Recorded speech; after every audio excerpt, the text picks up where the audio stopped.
Hey y'all, welcome back to Spirit of the Outdoors. I told y'all we was gonna make a bow. Well, I've run into several difficulties already. And Brody, come over here where you ain't in front of the camera. Turn around. I got my help out here with me today. The first problem I run into, I had my bow staves up here in the rafters. And I got lazy. Come over here, buddy. You're getting between me and the camera. You work on that stump right there with your toes. He's gonna make him a bow too, I think. We may help him really make one here before it's over with. I put my staves up in the rafters, and I've got several different staves up there, but I got lazy and I left the bark on them and the bugs got under them. So let me show you a little of what that looks like. This is a bigger stave, and you see on here, and I'll show you a clip of the one I was working on earlier, but you see how these bugs got in here, and they went deep, y'all, down in there. Well, my first initial reaction was trash it, make firewood, and I looked at 2 or 3 different ones, and I let the bugs get in. And here in Mississippi, y'all, you can't lay anything down that something don't eat it up. Hides, sinew, if it ain't completely cured and oiled and whatever you gonna do with it, once summer starts rolling around, it starts warming up in the spring, bugs start eating everything, wood, meat, whatever. So it's a big struggle here, more than it is in a lot of other places. Humidity, rot, stuff. So these have been out here under the weather. Well, anyway, I asked on the Primitive Bow Building page on Facebook what everybody thought. Did they think this was ruined or whatever? Ryan Gill replied to me, and he said it's hard to chase a ring on hickory. He said, but it can certainly be done. So my first reaction, well, I struggled chasing the ring on Bodock or Osage, so I'll probably just make smoking wood out of it, put in the smoker. But I got out here and I got my draw knife, and that's why I didn't get the very first of it on camera. I decided I wanted to see what it was like to chase a ring on hickory. I know a lot of people gonna say, oh, you don't have to chase rings on hickory, but if the name Ryan Gill don't mean that to you, you haven't been around bow building long.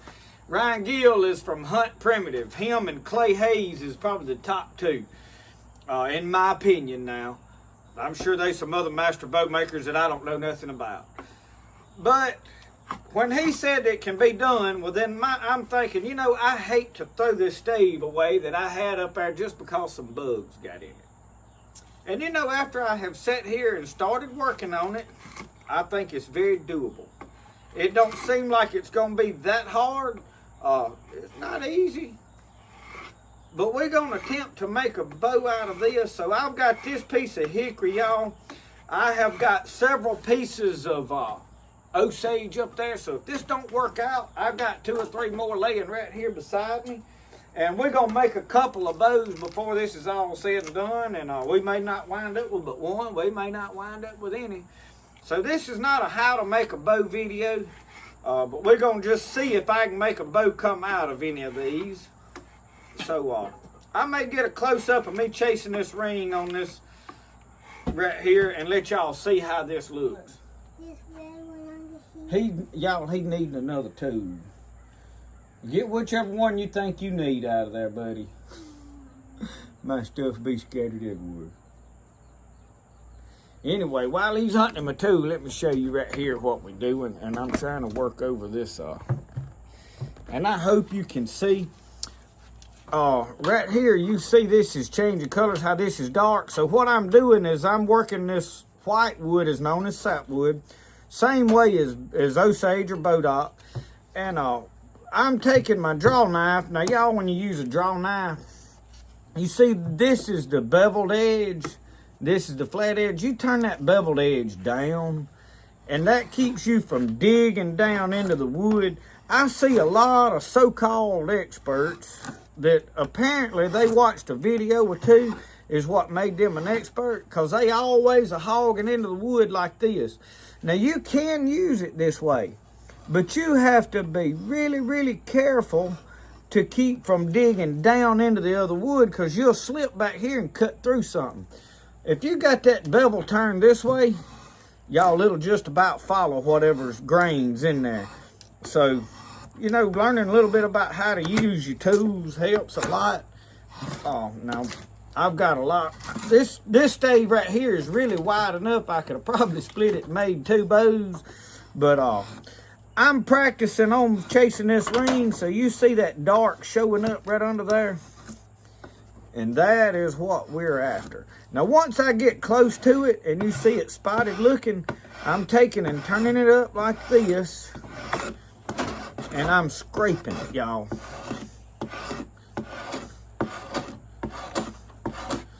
So I believe that I'm gonna be able to make a bow out of this. Now, I don't know what these wormholes right here is how they gonna affect me. It may blow up right there, but we still gonna try. Because if it tears up, I'm learning about chasing this ring right now today and working on making a bow. And if it blows up, that's education I've gained. We ain't lost nothing. A little bit of time, and I'm getting to where I don't really have a whole lot of time no more, but I want to learn things. And you know, I got to thinking about how quick I was to say, well, I'm gonna give up on that. You don't learn nothing giving up just cause something's hard. So I decided, you know what, and I wrote back and I told Ryan, I said, I believe I'm gonna try it. I skinned a little of this bark back, and it seems doable. It don't seem impossible, but I'll tell y'all why it seems doable. The bodock that I've got over yonder has got some really, really tight grains on it. And I've learned to chase rings on them, and I got so mad, I was ready to burn all of it. But I learned about chasing that ring and how to do a really, really thin ring. The one that I made the Osage bow out of, that I almost finished a bow. And I've still got the stave, but it split on me. And I just quit working on it. I chased 3 rings before I got to one that I didn't mess up. So, see, when you get close to that white wood, you can scrape that white wood. That's called sapwood. But we're going to work on this a while. Brody, have you found you a tool over there yet?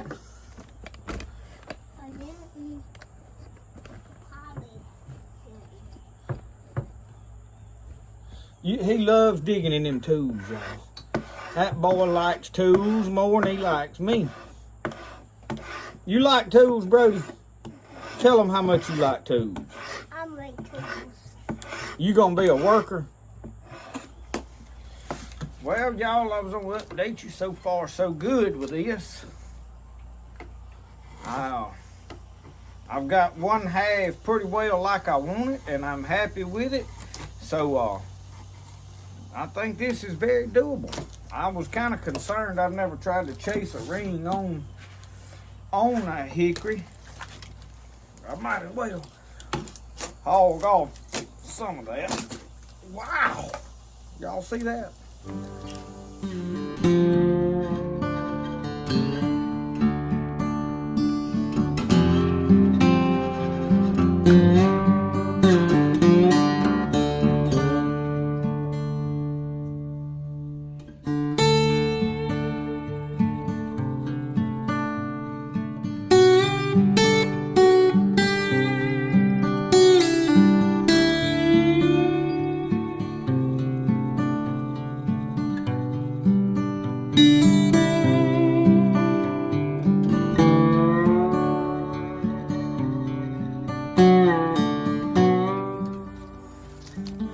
Y'all, while I'm trying to hog wood out, I do have my bevel turned the opposite way.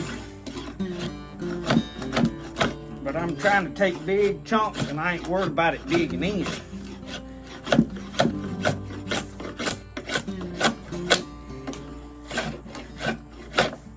You want to take this limb down to about a 1/2 inch thick. Not quite, because you want to ease down to that 1/2 inch mark. And that's where you'll start your tillering. But once you get to where you want to be, then you want to start cleaning it up and taking fine shavings off. You want to turn that bevel down like that. and it'll start slicking everything up almost like a planer. Just knowing how to operate your old-timey tools will help you a lot. I just noticed watching a lot of people use these things. They don't use them properly. I had an old man tell me how to use this.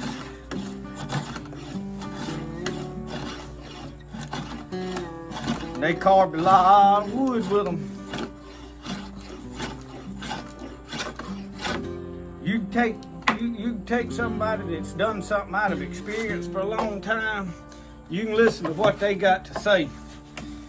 These people that just jump up all of a sudden and think they know everything, they might do it, but you got to take into consideration where they got their information at. And but anyway, y'all, I'm gonna keep working on this a while. We're gonna work on this a few different days. There's no way I'm gonna make a whole boat a day, so you'll see me change clothes 2 or 3 times, maybe.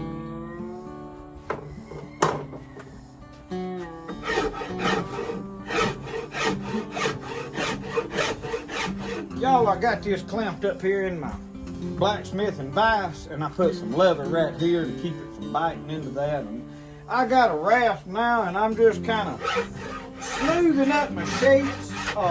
This is not finished rasping. I'll probably take this draw knife back to it here in a minute, but I'm smoothing up sort of to see what I got. I've got some problem areas right here in this. Let me bring you around where you can look. Y'all over there where you can't really see nothing. Right in here, and I don't know exactly how bad this is. It's in a real bad location, so I am trying to thin some of this down and just, I don't want to put a lot of time into something that I know ain't gonna hold up, and I don't know how deep this goes, and I may have to change the profile of my boat. I will go ahead and show y'all. It's pretty wide right now. I don't want to leave it this wide, but what I done is I did this so that I got some room for error, so that if I run into something like this, I may have to cut all of this down to a narrow strip, you know, all together, and not leave it wide or much at all up here. So we just kind of seeing where we at. I'm probably gonna wind up having to take all of that off. But we getting a roughed out shape, and if this one don't work, we'll trash it and make another one. And we got a woods full of trees. I did see that you can make one of these out of a green tree, and then once you get it pretty close to about where I'm at now, you can dry it over a fire. So we may have to do something like that if none of these don't work out. But I did figure out I could chase that rain. I did want to show y'all something else about that. There's a place right down here. I don't know if you can see good in here in this low light, but there was a piece from where I split it on the edge that just peeled out of there that was already busted. I didn't tear into that with my knife, so I don't know how bad that is. So I've got some issues with this stave already that's hurting my feelings, but we're gonna probably work on it till it blows up, just for the education. Y'all, when you start getting pretty fairly close to where you want to be on your limb, instead of keep digging into it, take that rasp. This is a Ferris rasp. If I didn't explain that earlier, I think I did, but I don't remember. And you take a lot of wood off and smooth things out with this. I really would recommend that. But like I said, now, I'm not a professional. And this one has a smoother side, and that's really rough. So I'll take that rough side, really peel off wood, and then I'll drag this thing lengthwise, somewhat like a plane. But I'm gonna tell you this, y'all. Can't nobody really teach you how to make a boat. They can show you the techniques and kind of the proper ways, the principles. But bow building's one of them things, in my opinion, that you just kind of got to do it, feel your way along. You gonna learn a few sticks, a few hickory sticks, Osage sticks. You gonna learn a few. If you ain't learning some, you ain't learning nothing. I've had several blow up on me. Be pulling them down, and I mean really close to a finished bow. That's just part of it. Don't get discouraged when it happens. Figure out what you did that caused it to break, and you learned something. It wasn't you didn't lose right there. You got a valuable education. Yeah, there's a lot of work in it, but that's why everybody can't do it. A lot of people, when something goes wrong, want to throw their hands up. That's like when I found these bugs in here. It was easy to say, trash that, and everything ain't gonna always be perfect. So don't give up. I'm gonna work on this, but we getting down this one limb close to what we want. These rough spots that I told you I was concerned about, I'm slowly working them out by just taking that wood off and on the side. So we're gonna be all right with it.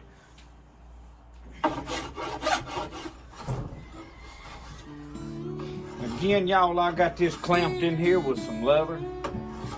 This is the second day. I didn't get to work on it a whole lot more yesterday. But in this video, we just gonna get this roughed out. I'm not gonna attempt to finish it in one video. I don't want to make a long video on this. And I'm talking about like an hour-long video, because it would take me at least that to show the things that I would want to show in this. So we're gonna get this took on down right here and to about a 1/2 inch, not quite a 1/2 inch on the thickness all the way down. We're just gonna get to a rough shape. I've still got to thin that limb over there down, but I got this clamped in this blacksmith vise so that I can stand up, and I'm not sure what I'm gonna do about these this bad spot. It's right here.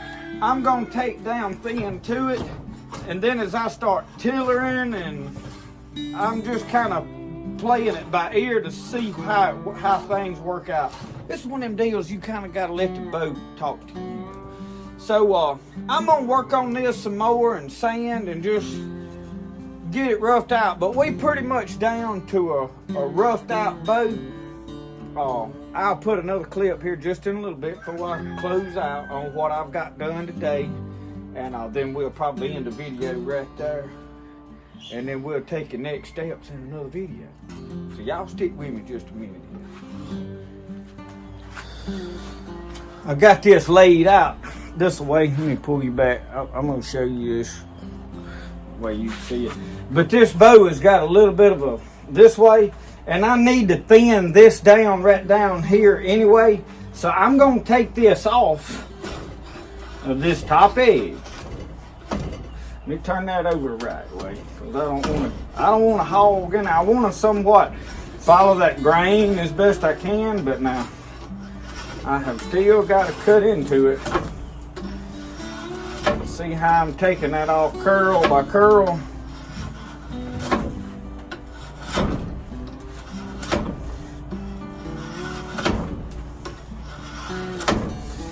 Now when we get done, we'll steam and heat this and pull it into the straight that we want here.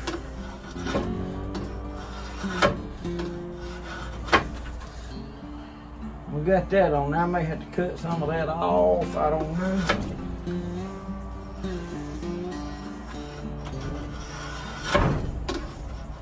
See, when you get that set right, you see how it's pulling them curls? That's when you know you got your draw knife working for you, sort of like a plane, and it's doing how it's supposed to do and designed to do. But anyway, y'all, I'm gonna work on this and just sand back and forth. There's a lot of manual labor in this, but it's very rewarding.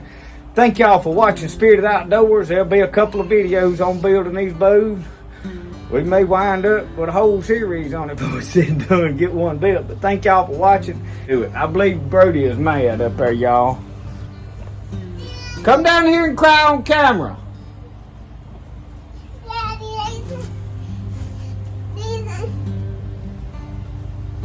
pizza under my room.